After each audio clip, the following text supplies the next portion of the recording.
Muy buenas tardes, bienvenidos una vez más a su programa radial Yaskin, un programa dirigido por el Instituto Hondureño de Antropología e Historia. Esta tarde, 27 de julio, abordaremos un tema muy importante, que es sobre la figura del Lempira en la historia nacional.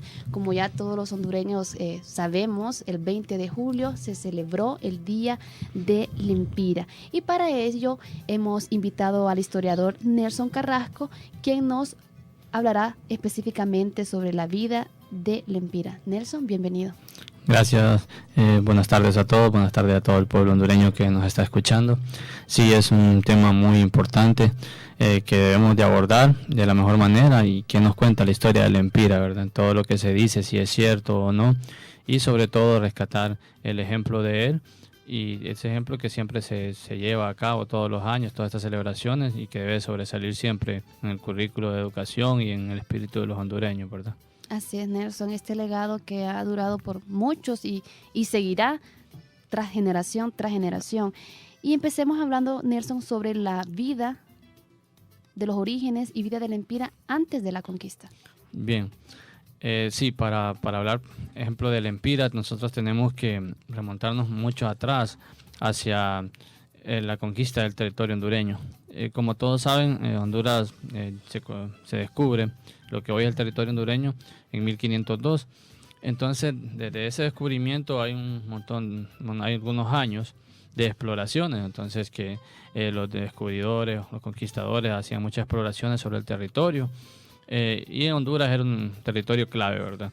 Recordamos que Honduras es el corazón de Centroamérica y de América.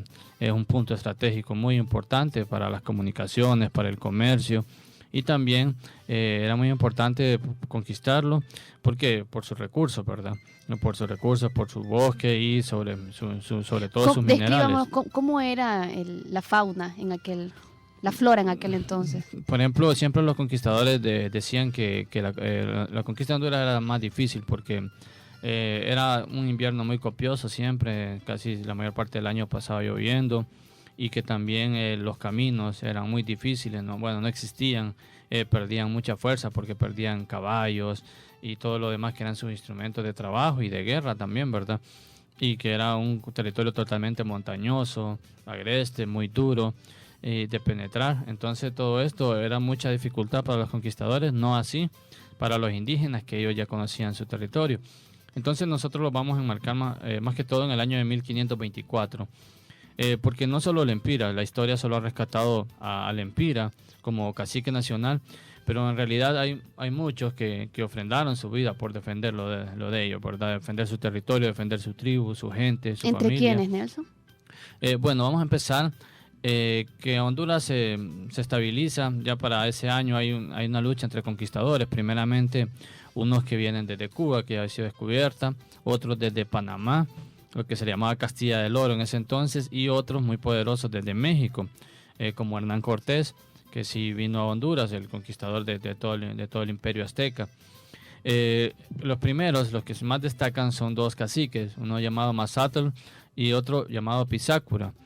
Como decimos nosotros popularmente, a ellos les tocó bailar como con la más fea, ¿verdad? Porque les tocó enfrentarse a Hernán Cortés, que era un general muy exitoso en cuanto a la guerra, ¿verdad? Logró conquistar, no fácilmente, pero sí todo el imperio mexicano, todo el imperio azteca, y es una gran población de millones de aztecas.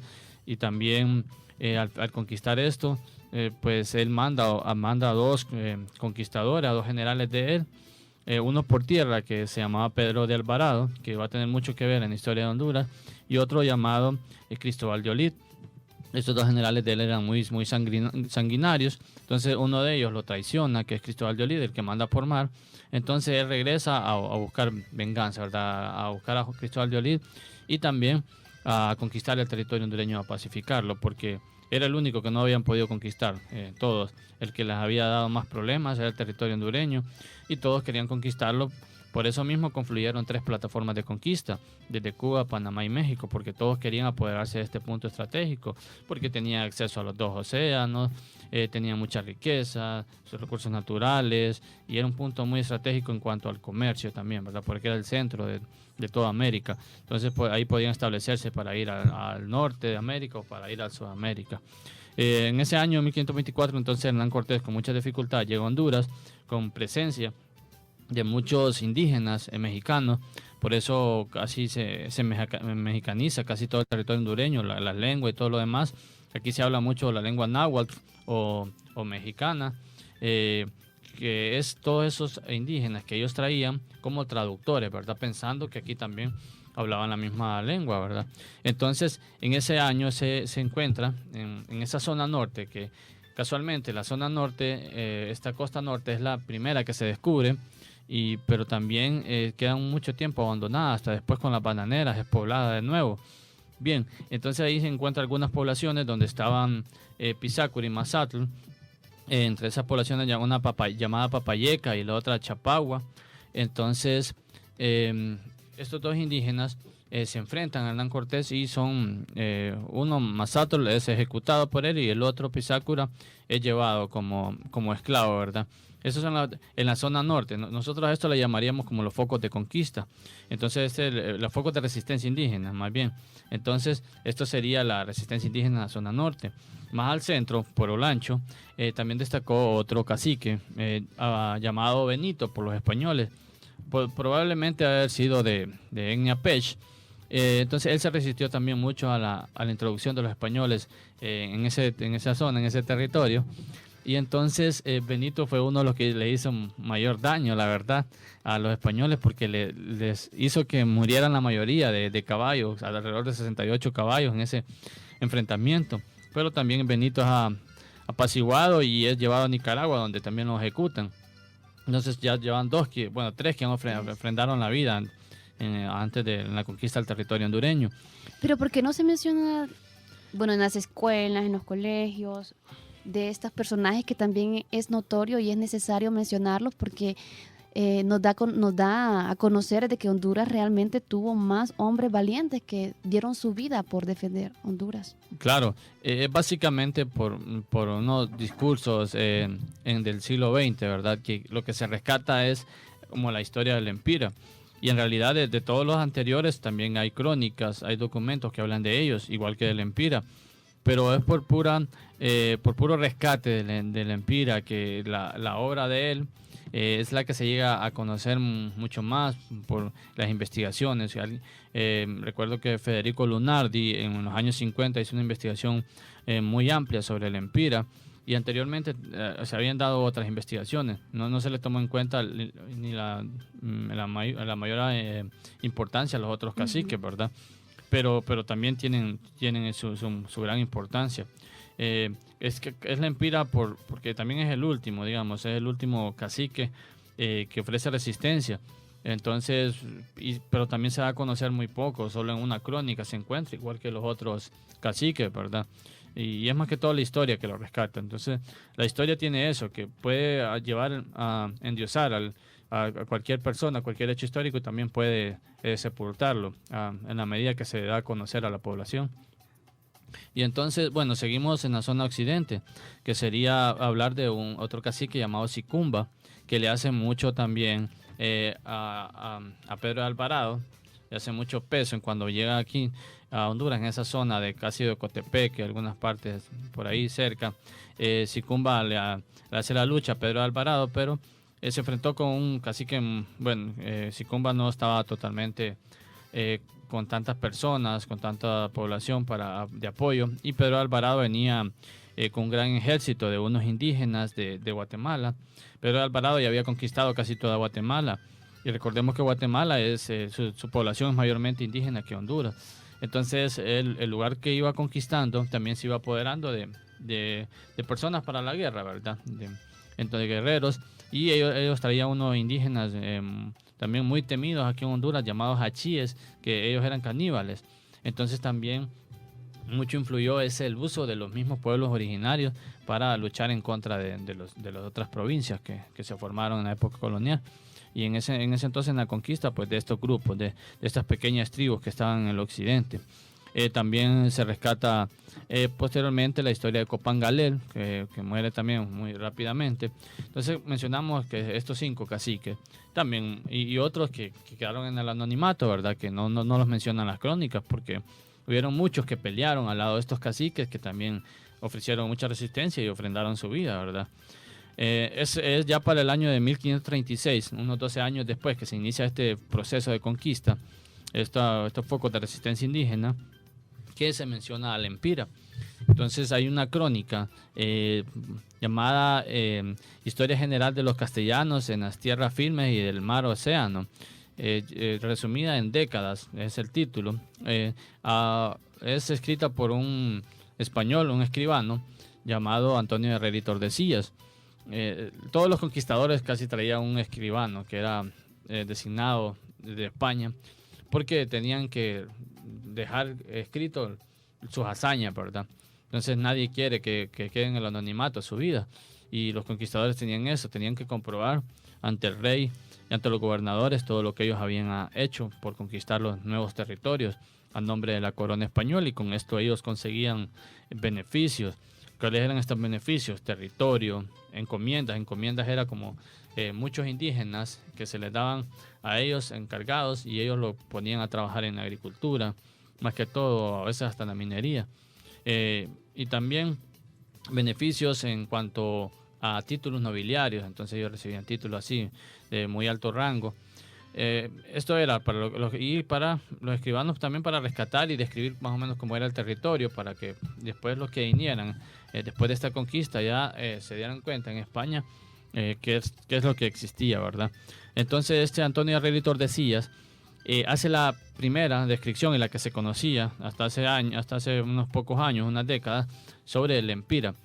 Esa es la que nosotros hemos conocido a través de la historia, lo que nosotros repetimos en la escuela, en sexto grado, y en el colegio, y en la universidad, antes de graduarnos, en el examen del himno, es esta historia que se rescata de Antonio Herrera y Tordesillas. ¿Qué es la tercera estrofa? Es la tercera estrofa del himno nacional, la que dice: el inútil que lindo te amado se prestara a la lucha con ira. Esa. Porque envuelto en su sangre Lempira, en la noche profunda se hundió. Sí, mire cómo lo sabemos de memoria, ¿verdad? Y nosotros solo hacemos eso, solo repetir, pero hay cosas que también se tienen que tomar mucho en consideración.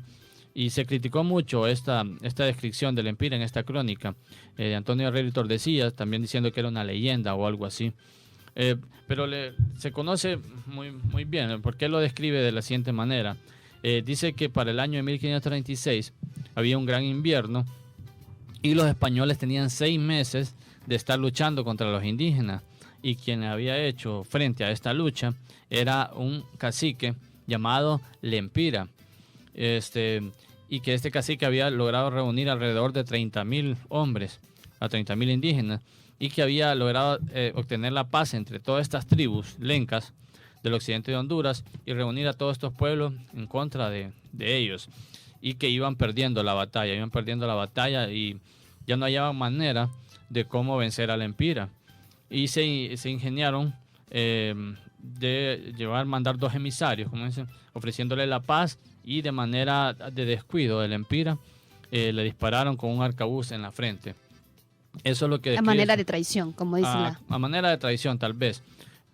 Su campamento, como también ellos le dicen, que estaban en el Cerquín, hablan de Lempira como una persona, físicamente la describían como una de mediana estatura, de hombros muy grandes, de extremidades muy recia o como mucho músculo, y que era muy temido por su ingenio de manejar todo este grupo, y también por su resistencia implacable y su ganas de defender su territorio, ¿verdad? Sí, porque estar al mando de 30,000 hombres y sostener una resistencia durante 6 meses, sí, claro. Era una persona que tenía mucha capacidad.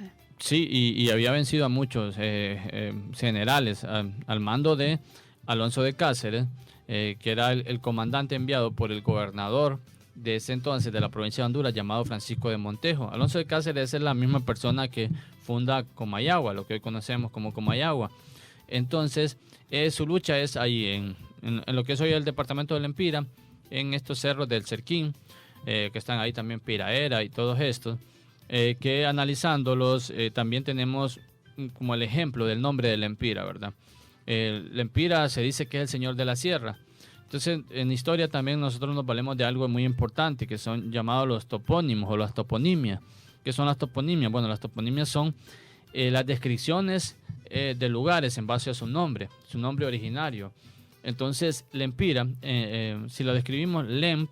¿Qué significa Lempira? Sí, ¿qué significa Lempira? Lem sería como señor en lengua lenca, que en la actualidad no se conoce muy bien porque es una lengua que fue, ya es casi muerta, fue exterminada por los españoles al momento de la conquista, ¿verdad? Este impacto en los que ellos traen toda su cultura, este impacto de aculturación, entonces permitió que ellos adoptaran el español, pero se fuera perdiendo poco a poco el lenca. Entonces, Len se dice que significa señor. Y, Len significa sí, señor. Y era sierra. Por eso lo describen como el señor de la sierra. Entonces, esto es muy importante también de apuntarlo. Y nosotros también los apoyamos, por ejemplo, en Piraera, que es otro cerro que está por ahí. Era también es cerro, y Pira en lenca sería como neblina. Entonces, un cerro de mucha altura y que siempre estaba rodeado de neblina. Entonces, al unir este prefijo y el sufijo de lem y era, sería como lempera. Pero como siempre los españoles todo lo castellanizaban, entonces se le hizo como muy fácil llamarlo Lempira. Esa es otra parte del origen del nombre de Lempira. Y que, como repetía usted anteriormente, y este era reconocido en todas las tribus aledañas, claro, a la que estaba a cargo Lempira. Sí. Pero ¿cómo era la relación entre ellos?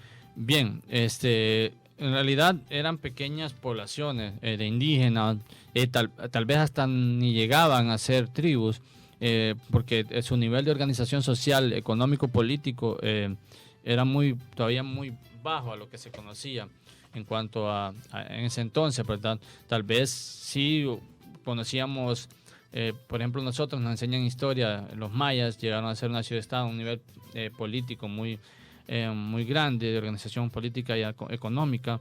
Después de ellos vienen los cacicazgos, que es otra forma de organización política, que está a cargo de un cacique, y este cacique está a cargo de varias tribus, y posteriormente una tribu que tiene características como nómadas, o sea que no están en un solo lugar, que viven en pequeños grupos, y después una serie de grupos nómadas que no llegan ni a tribus, que siempre están en un punto, después van a otro y todo lo demás. Entonces, lo que se habla es que el Lempira logró reunir a todos estos grupos.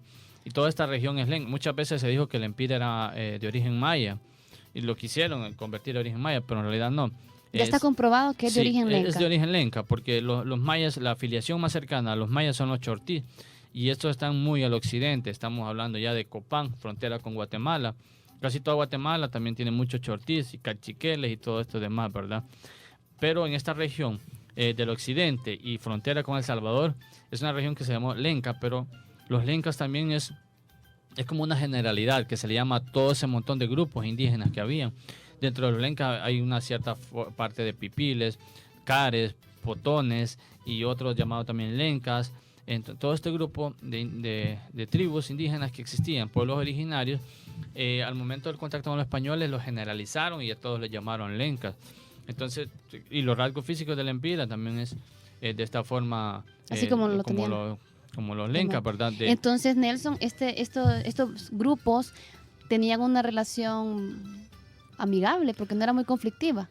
¿O de una otra forma tuvieron alguna guerra, alguna...? Sí, básicamente lo que sucede siempre en un territorio que no se conoce, las tribus estaban establecidas en algún lugar. Recordemos que muchas eran nómadas, y de repente si se encontraban con un enemigo cercano que estaba muy cerca de sus tierras, a veces tendrían que tener conflictos, ¿verdad? Porque todos defendían su territorio. No es que eran amigables, lo que pasa es que sí lograron identificar un enemigo común. Entonces eso les permitió a ellos hacer como las paces para enfrentarse al enemigo común, que eran los españoles, de algo que no conocían, y viendo que los españoles tenían mucho más poderío en cuanto a armamento y en cuanto a tácticas de guerra, porque ellos ya conocían muy bien cómo enfrentarse en este tipo de guerras, y los indígenas pues tenían instrumentos para la guerra con muy poca capacidad para enfrentarse a grandes grupos como eran los españoles, y más con el uso de la pólvora, el caballo, el perro, todos estos instrumentos y animales que lo lograron ellos tener esa ventaja sobre los indígenas, ¿verdad? Y es algo que también habla Antonia Rey Tordesillas, que dice que a la empira se le asesina con un arcabuz desde alguna cierta distancia. Entonces es una versión de la empira, y también hay otras versiones, y la ventaja de todo esto es que entre más sabemos, entre más documentos existen, podemos rescatar la existencia de la empira, que en verdad existió, no como se ha rumorado, que solo ha sido una leyenda. ¿Y cómo fue, Nelson, el primer contacto de los españoles con los indígenas? Pues sangriento. Los españoles con los indígenas solo les daban dos opciones, más bien solo una, digamos. Se sometían a ellos, convirtiéndolos en esclavos, apoderándoseles de todos sus territorios, todas sus propiedades, o los asesinaban. Entonces en Honduras pasó algo muy bueno, en toda América con los pueblos originarios pasó algo muy grave, un genocidio. A los españoles asesinaron casi el 80% de la población originaria americana en el momento de la conquista. Igualmente en Honduras. En Honduras habían alrededor de unos 800,000 pobladores al momento de la conquista, y fueron reducidos a 60,000 prácticamente ya cuando inicia la colonización. Pues por eso que se dice que la conquista de Honduras fue muy violenta, porque la mayoría tomaron la resistencia militar, los indígenas. Es normal en uno como humano resistirse a la oposición claro, resistirse a ceder a lo que es nuestro, ¿verdad? Lo que es de uno, y fue lo que defendieron los indígenas a la ofensa extranjera que eran los españoles. Entonces fue muy duro este enfrentamiento, porque se perdió la mayoría de la población originaria de lo que hoy es Honduras. Imagino. ¿Qué aspectos culturales se perdieron en esa conquista y qué se ganaron? Bueno, prácticamente se perdió mucho, principalmente las lenguas originarias. Perdieron las lenguas originarias y sobre todo las costumbres ancestrales, ¿verdad? Las religiosas, ¿verdad? Sí, dentro de estas costumbres tenemos las religiosas, que serían todo el politeísmo, que es la adoración a varios dioses. Esta es una religión muy natural, lo que ellos mencionaban, o lo que plasmaban en algunas inscripciones que hay, ¿verdad? El dios del agua, el dios del maíz, el dios del sol y todo lo demás. Se perdió estas costumbres, ¿verdad? Y su forma de vida, porque al momento de la aculturación, que es este proceso en el cual una cultura se antepone a otra, se tuvo que perder la mayoría de esto. Claro, también hay algunas cosas que se rescataron en lo que se le llama como un sincretismo religioso, o un sincretismo que es la mezcla de estas dos culturas. Entonces en Honduras sucedió mucho eso, para no perder totalmente las costumbres de los indígenas y hacer que ellos aceptaran las costumbres castellanas y la religión cristiana. Entonces se les permitió algunas prácticas, y sobre todo en algunos templos también podemos encontrar soles, lunas, y también muchas costumbres que han sobrevivido. Por ejemplo, el huancasco es una costumbre muy indígena que ha sobrevivido todavía, y entonces se permitió hacer este sincretismo religioso. Pero sí, se perdió mucho, se perdió la mayoría, principalmente las vidas, que es algo irreparable, las vidas de todas estas personas que en la ideología de los españoles no eran considerados como humanos, sino que como animales parlantes, que no tenían alma, que no tenían espíritu, y que posteriormente se lucha porque no sean esclavos, ¿verdad? Y que sí, que son personas que también son hijos de Dios, y todo lo demás se da este proceso durante la colonización. Y principalmente la pérdida de vida después de todos estos aspectos culturales, ¿verdad? Todo este patrimonio inmaterial que nosotros manejamos en el Instituto Hondureño de Antropología e Historia, que es todas las costumbres, tradiciones, y dentro de eso engloba todo, ¿verdad? Danzas, lengua y todo lo demás. Que como bien decía usted, el Instituto Hondureño de Antropología e Historia trata o está en la misión de rescatarlos. Bien, llegó el momento de hacer nuestra primera pausa y para seguir hablando sobre la figura del empira en la historia nacional.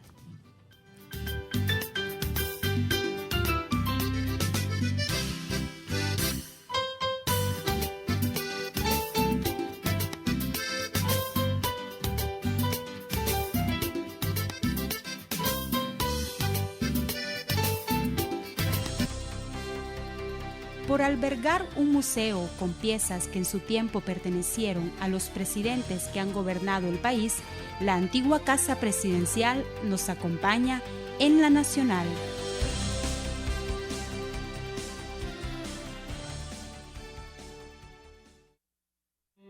Con la producción estimada de 7 millones de quintales de café, que representan entre 30 y 35 mil millones de lempiras, el presidente Juan Orlando Hernández invita a los productores a practicar el ahorrito, ya sea para pagar deudas, asegurar la educación de sus hijos o arreglar sus casas de habitación. El gobierno apoyará también con programas de asistencia social para el pequeño y mediano productor, que representan más de 110 mil familias, con financiamiento a tasas muy bajas para la sostenibilidad de fincas y llegar a los trabajadores de las mismas y la gente más humilde, con el programa Vida Mejor, brindando ecofogones, filtros de agua, techos y pisos dignos.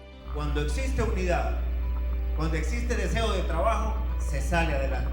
De esta manera, el gobierno de la República apoya la industria del café y la economía nacional.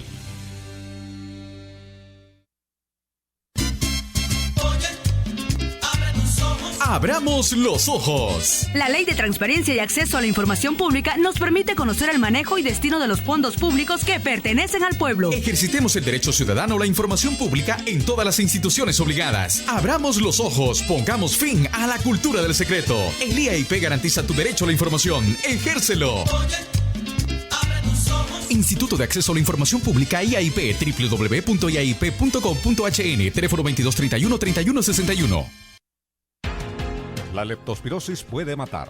Es una enfermedad causada por una bacteria que está en las aguas contaminadas por el orín de ratas y animales domésticos infectados. Para prevenirla, evite andar descalzo y no meterse en aguas estancadas o lodo. Mantenga a los animales en su corral y limpie bien su vivienda y patio para eliminar los criaderos de ratas y ratones. Acuda al centro de salud más cercano si tiene fiebre, dolor de cabeza o dolor en las pantorrillas o piernas. Un mensaje de la Secretaría de Salud, Organización Panamericana de la Salud y el Gobierno de la República. Este es un aporte de Radio Nacional de Honduras, la voz de la nación. ¿Realmente sabes quién es el Policía Nacional? El Policía Nacional es una persona que vive su vida como cualquier otra, con la diferencia que la responsabilidad, el sacrificio y el valor le dan la oportunidad de servir a los demás, previniendo, disuadiendo, controlando y luchando contra el delito. ¿Y el Policía Nacional actúa solo? Jamás. El Policía Nacional forma un solo equipo con el fiscal y el juez. Unámonos a ellos contra el delito. El Policía Nacional está con nosotros. Programa de apoyo a la modernización de la Administración de la Justicia, Secretaría de Seguridad. Si energía quieres ahorrar, estos consejos debes practicar.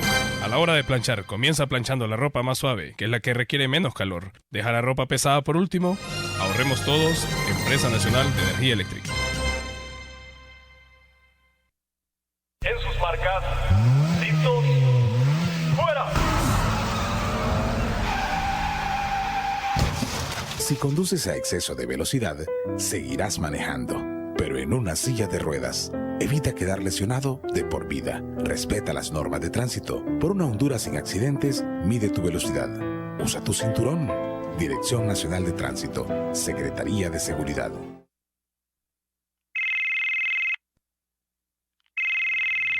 ¿Aló? Hija, ¿qué pasó? Es que te vi triste esta mañana y me vine preocupada al colegio. ¿Por qué permitís que papá te trate mal? Ahora las mujeres tienen un centro donde denunciar cualquier violación a sus derechos.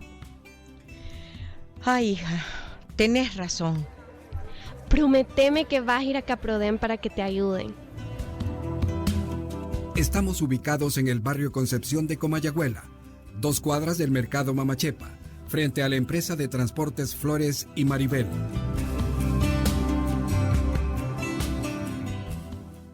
¿Sabes qué es un consejo consultivo forestal?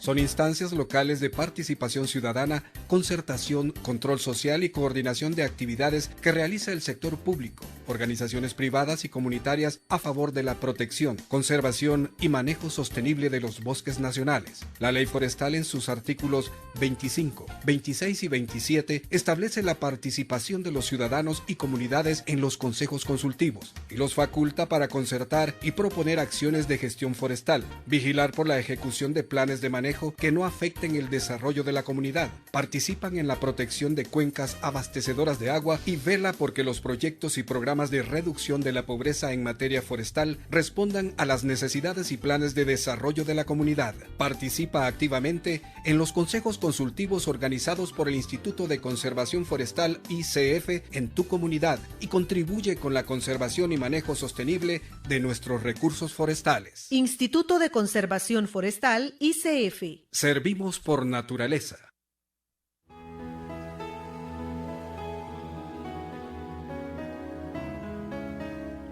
No convierta la basura en causa de desastres. Las lluvias arrastran la basura hacia los tragantes. Así se tapa el paso del agua por las alcantarillas, provocando inundaciones. La basura en los ríos y quebradas también es causa de inundaciones. Impide que el agua corra libremente, obligándola a salirse de su cauce. No provoque desastres. Deposite la basura en su lugar. Prevenga, no olvide. Prevenir es vivir. Mensaje del Comité Permanente de Contingencias, COPECO y Radio Nacional de Honduras.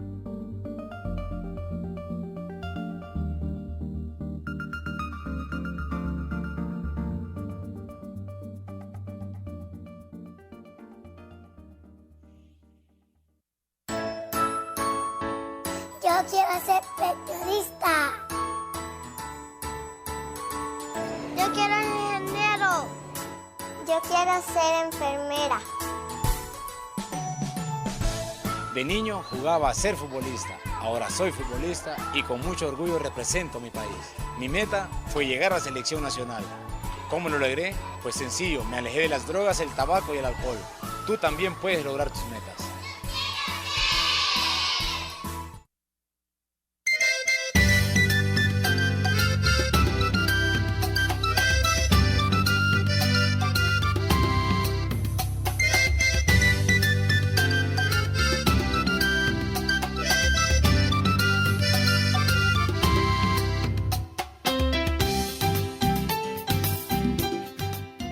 Retornamos a nuestro programa radial Yaskin. Esta tarde estamos hablando sobre la figura del Empira en la historia nacional. Tenemos como invitado a nuestro historiador Nelson Carrasco. Nelson, es momento de hablar ahora sobre nuevas versiones que se saben sobre la muerte del Empira. Claro, es muy importante rescatar esta nueva versión y que en realidad ha traído mucho para enriquecer la historia de Honduras. Antes de hablar de esa segunda versión, así brevemente menciónanos cuál es la primera versión y la que todos conocemos. Claro, principalmente la que se ha conocido es la que yo mencioné anteriormente, que es la del cronista de Indias, Antonio de Herrera y Tordesillas, en su crónica Historia de los Castellanos, en las islas de tierra firme del mar Océano, que fue publicada en Sevilla como en los años de 1650, pero que fue escrita por Antonio Herrera y Tordesillas en esa fecha que murió el Empira, en el año 1536, más que todo. Entonces esa descripción que yo se lo había hecho anteriormente, que él hace del Empira, una descripción física, una descripción de su fuerza y de su resistencia, y la descripción de su fortaleza militar también, ¿verdad? Y anteriormente muchas crónicas también cuando hablaban de todos estos focos de resistencia indígena que yo les hablé, hablaban también de una gran resistencia o de una gran lucha que se libró en esta zona de lo que hoy es el departamento del Empira, y todos hablaban de esa gran lucha, pero no decían más de eso. Entonces, alrededor de 3 crónicas más dicen que se libró esta gran lucha en el año 1536, que hizo perder a los españoles mucho, pero no dicen que más, no dicen que fue por la Empira, no dicen que cuánto tiempo duró, no dicen nada más. Entonces se entró por mucho tiempo a dudar de la existencia del Empira, ¿verdad? Porque había muchas veces que estos cronistas tal vez no inventaban, pero sí aumentaban lo que los conquistadores hacían. Claro, para rescatar esa personalidad y que estos conquistadores fueran así, con su hazaña fuera más grande y pudieran lograr mucho más beneficios ante la corona, ¿verdad? Entonces, se dijo mucho, pero es hasta finales de la década de los 80 de un investigador muy importante, que en paz descanse, el doctor Mario Felipe Martínez. Él tenía eso, que era un investigador muy asiduo y permanecía bastante en estos archivos, en el archivo de Indias, en España, en el archivo general de Centroamérica. Entonces, investigando allí, se encontró con una amiga canadiense y le dijo que ella había descubierto un documento que hablaba de un cacique que se sublevó ante los españoles, llamado el Empira. Entonces, inmediatamente él lo fue a revisar y bueno, lo que se encontró fue lo que se le llama una probanza de mérito. ¿Qué es una probanza de mérito? Bueno, muchos militares españoles, al momento de la conquista, ya cuando estaban en una edad muy avanzada y no podían sobrevivir, entonces ellos llevaban ante el juez esta probanza de mérito, que era probar todo lo que ellos habían realizado a favor de la corona, a favor del rey.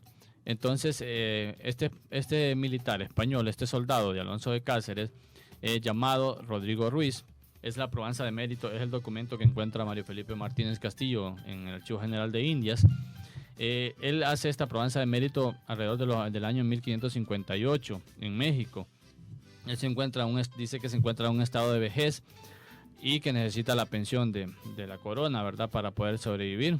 Alrededor de unos 500 pesos oro solicita, no sé si al mes, pero solicita este dinero para poder sobrevivir. Y entonces él empieza a describir todas las luchas que libró aquí en Honduras.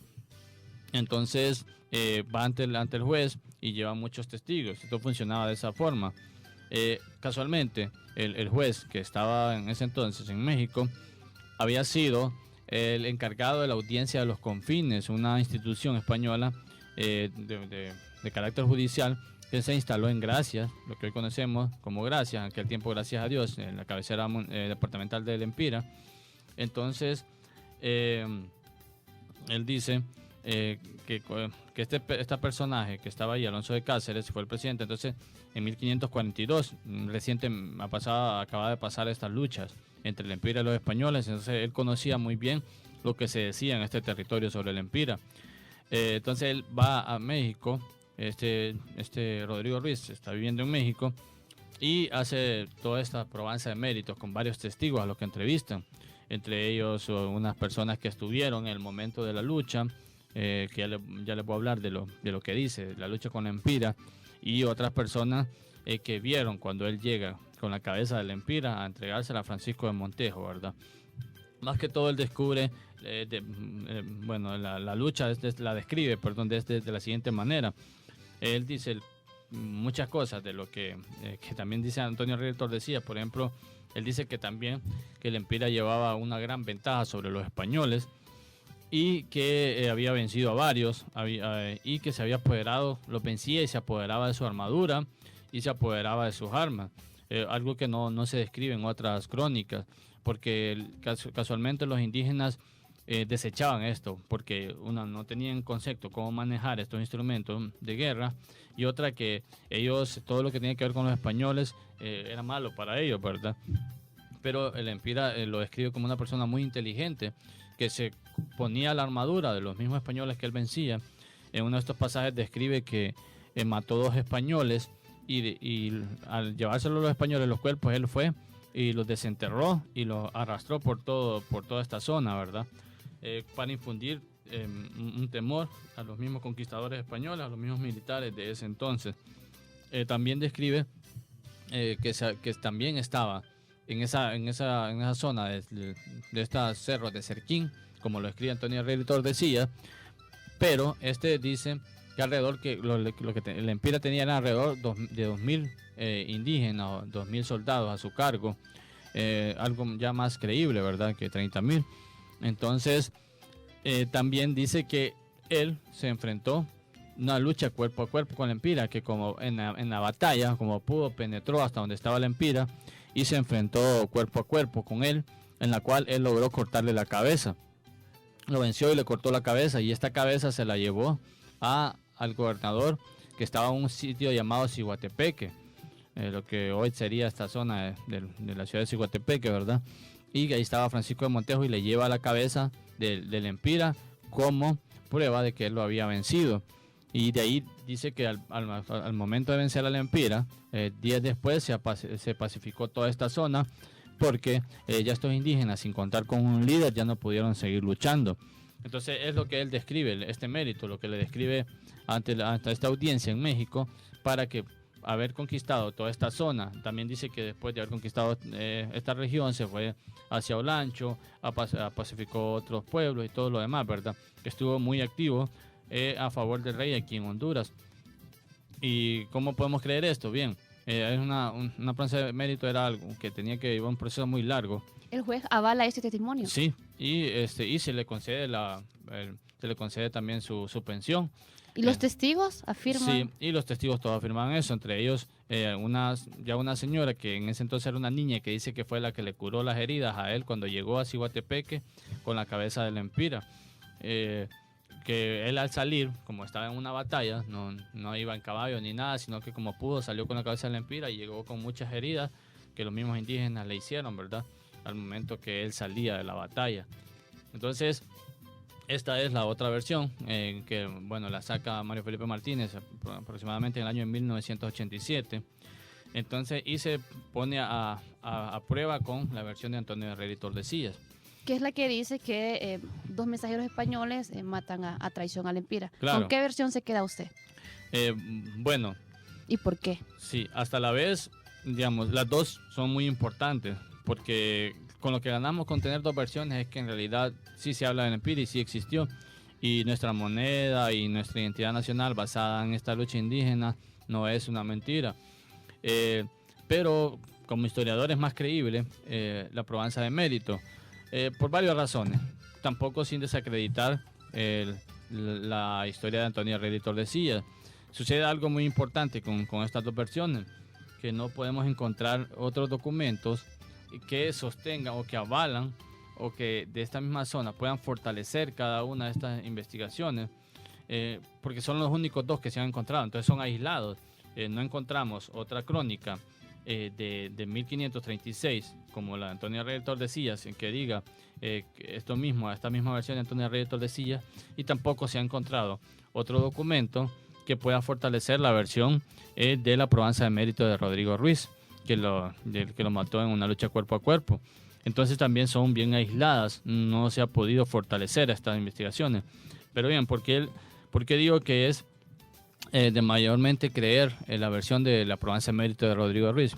Bueno, hay varias razones. Primeramente, que la montaña de Cerquín es pequeña, no podían caber 30,000 indígenas, como lo menciona Antonio Herrera y Tordesillas. También, para ese entonces, ya lograr reunir un ejército de 30,000 hombres era muy difícil, porque la población hondureña ya estaba muy diezmada.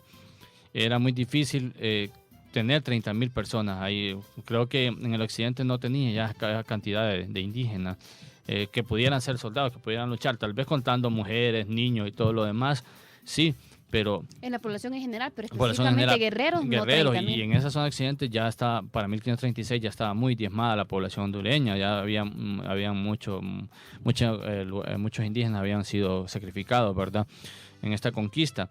Otra versión es que también ellos dicen que se acercaron a Lempira y le dispararon con un arcabuz a unos 150 varas de altura. El arcabuz sí era una arma de pólvora muy importante para ese momento, pero no podía tener tanto alcance porque no tenía tanto impacto para que esta misma reacción de la pólvora, este impacto diera a unas 150 varas de distancia. Lo más a unos 50 tenía el alcance de un arcabuz, un disparo de arcabuz, alcanzar el objetivo. También está esta parte, y que es muy complicado creer que después de tanta lucha, después de 6 meses de lucha y que ellos mismos les dieran tantas propiedades de guerra a Lempira, tanta inteligencia y todos los demás, lo pudieran vencer de una manera tan fácil como una traición, o que se le acercaran y que Lempira sin ninguna reacción los dejara llegar a unas 150 varas de él, ¿verdad? Ni que hubiese sido tan ingenuo. Sí, es una versión bien ingenua para creerse, la verdad, pero después de todo lo que ellos mismos dicen de Lempira, ¿verdad?, que era muy aguerrido y que no se le podía ni llegar y que los había vencido a la mayoría. Entonces, y si tenía 30,000 hombres, era muy difícil que pudieran llegar 2 españoles sin darse cuenta, ¿verdad? Los demás. Tiene como que tiene esas incoherencias. Sí, alguna incoherencia o esa debilidad comparándola con esta otra, ¿verdad? De Rodrigo Ruiz. Porque sin haber otra versión, pues solo tenemos 2 opciones, creerla o no, o dudarla totalmente, ¿verdad? En cuanto a la de Rodrigo Ruiz, sí es más coherente por el caso de la cantidad de indígenas que él dice que había reunido el Empira, solo 2,000. El 2,000 sí caben perfectamente en el Cerquín y habla de una lucha cuerpo a cuerpo. Entonces, ¿qué es? Que es la que le hubiera gustado al Empira, creo. Pues sí, yo. y él dice dentro de una batalla, ¿verdad? No es así como que como los anteriores, que solo llegaron los españoles, estaba tranquilo en el Cerquín y le dispararon y le pegaron en la frente y rodó por la pendiente pegajosa, como dice la explicación de la tercera estrofa, ¿verdad?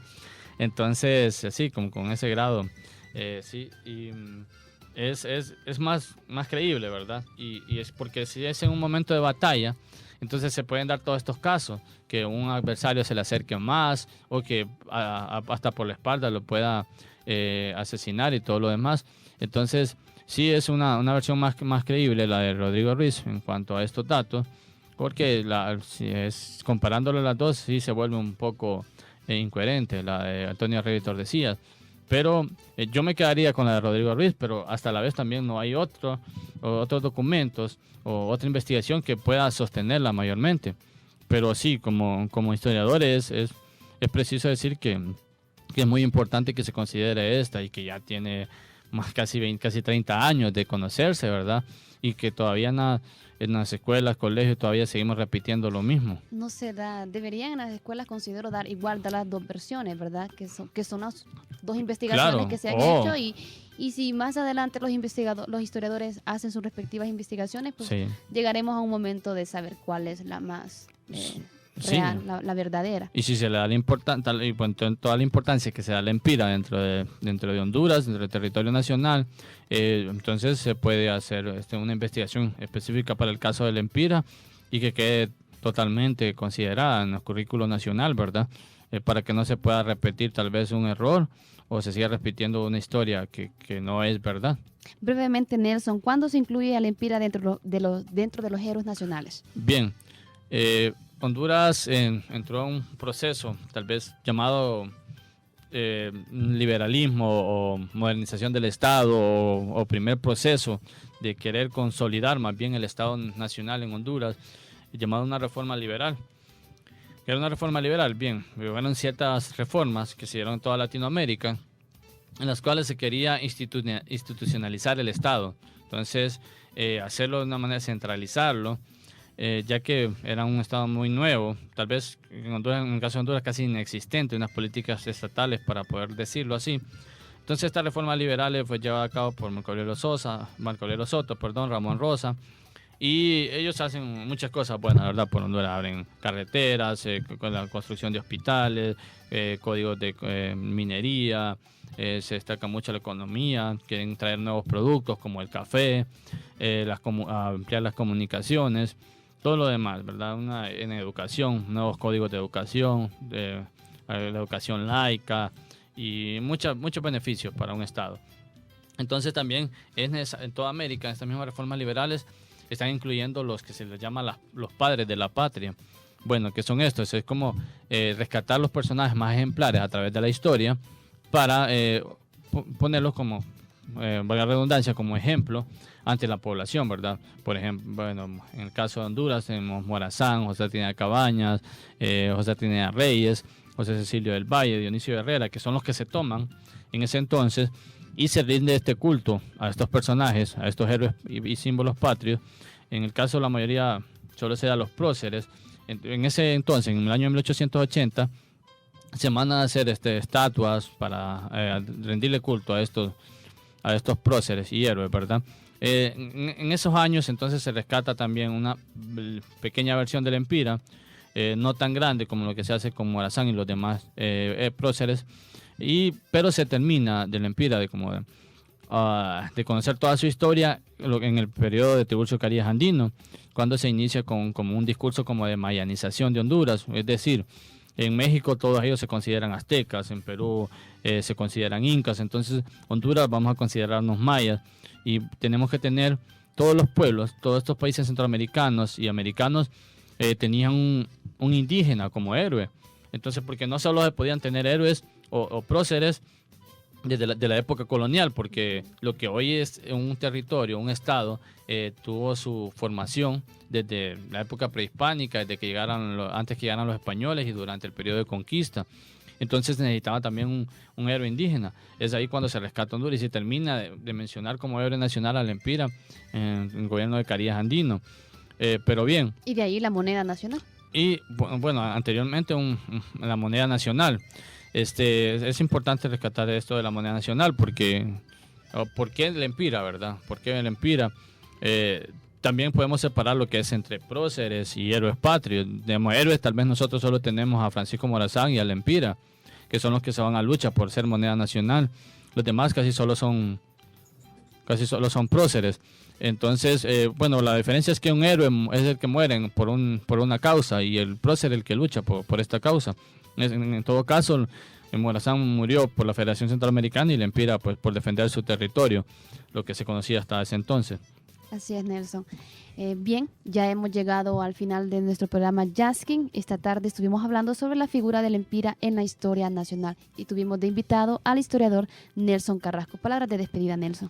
Bueno, agradecerles por su audiencia y bueno, a seguir los ejemplos de Lempira, este ejemplo de lucha, de resistencia y sobre todo nosotros ahora que ya contamos con un Estado, con una república, pues a defender la soberanía, que fueron las intenciones de Lempira al defender su territorio, ¿verdad? Buenas tardes.